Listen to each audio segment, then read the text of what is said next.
साहित्यिक तरीके से हो, जैसा होना चाहिए। हास्य की खूब बढ़िया बातें हुई, श्रृंगार की बातें हुई। एक रस छूट गया है जो मैं, बिल्कुल दादा, स्वागत, आदेश है। बिल्कुल बिल्कुल। अरे तालियां बजाकर आप सब निवेदन करें दादा से। वाह, ये इसमें कविता जैसा कहीं कुछ मिल जाए तो वो आपकी समझदारी है, नहीं तो वर्णनात्मक शैली में ये मेरी कविता है। कुछ देखिए कविता के तत्व तो मिल जाए तो अच्छी बात है। एक सच्ची घटना प्रयागराज की। एक बाप के दो बेटे, दोनों अफसर। देखिए इस कविता को जेब में रख के ले जाइएगा, इसलिए सुना रहा हूं। ये मिशन की कविता है और इसमें थोड़ा सा उठिए नहीं, बस 4 मिनट में सुनाता हूं, सुनिएगा। एक बाप के दो बेटे, दोनों अफसर, दोनों की मां का देहांत हो गया। उन बेटों की मां का देहांत हो गया। 13वीं बीती। 13वीं के दूसरे दिन दोनों बेटों ने बाप से कहा। तब बाप ने जो उत्तर दिया, बाप के मुंह से जो शब्द निकले, जो बातें निकली, मैं वो आपको सुना रहा हूं। एक बार ताली बजा करके बस शांति बनाइएगा।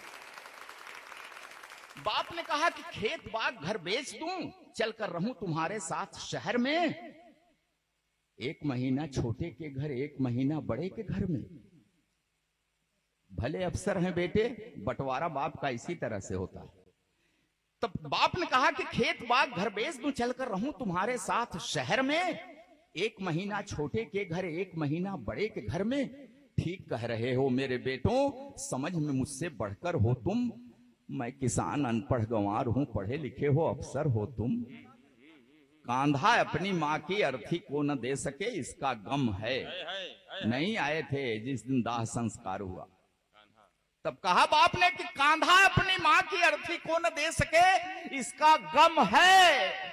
लेकिन 13वीं पर आए, ये एहसान क्या मुझ पे कम है? क्या बतलाएं, हमने तुमको कितने नाजों से पाला था। तुम दोनों को चमकाने में खुद को धूमिल कर डाला था। ढंग की शिक्षा के प्रबंध में दिन बीते कितने बेढंगे। किसी तरह सिर ढका अगर तो पांव रह गए अपने नंगे।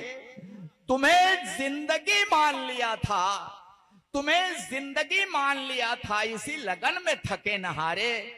हम कितने बेरंग हुए, तब सुर्ख हो सके स्वप्न तुम्हारे।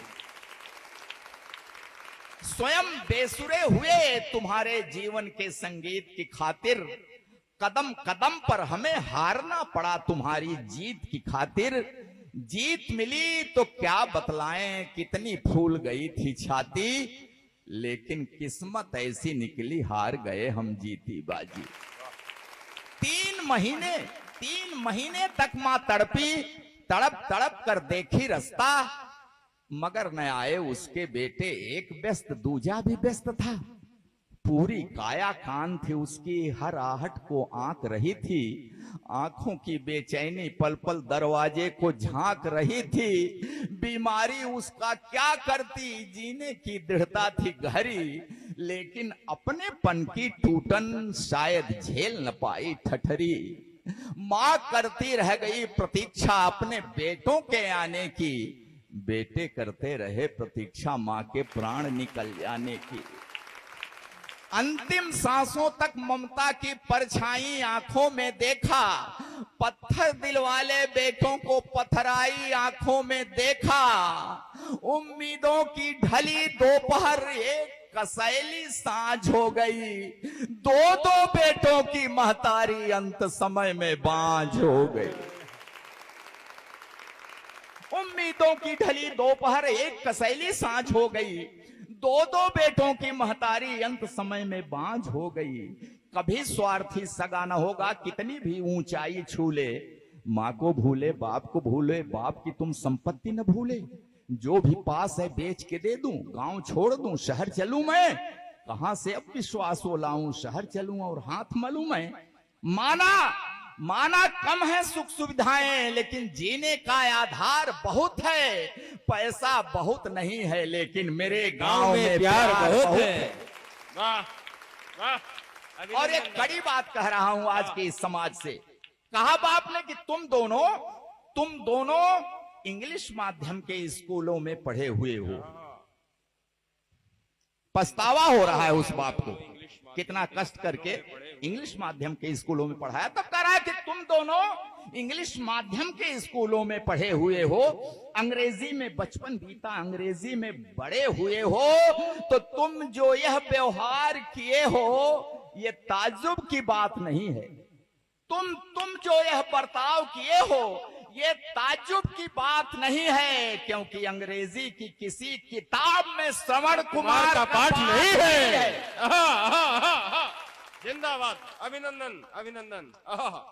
कि तुम जो यह बर्ताव किए हो ये ताज्जुब की बात नहीं है, क्योंकि अंग्रेजी की किसी किताब में श्रवण कुमार का पाठ नहीं है।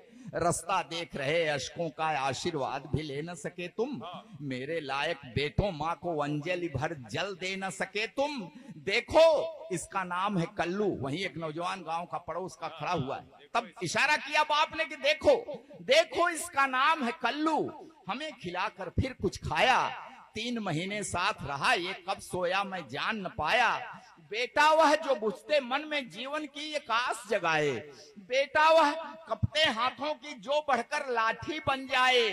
तुम दोनों इतिहास रचे हो तो मैं भी नया इतिहास रचूंगा, खेत बाग घर जो भी पास है सब कल्लू के नाम लिखूंगा। बहुत अच्छे, वाह वाह। और मैं ऐसे ही नहीं सुना रहा हूं, 25 बीघा कला जमीन लिख दिया। ये सच्ची घटना है, अखबार में निकली तब मैंने लिखा। लिख दिया उस बाप ने, कहा कि खेत बाग घर जो भी पास है सब कल्लू के नाम लिखूंगा। अब न मुझे परवाह कि मुझको स्वर्ग नरक या मोक्ष मिलेगा, मैं कल्लू को हक देता हूं, यही मुखाग्नि मुझे अब देगा। मैं कल्लू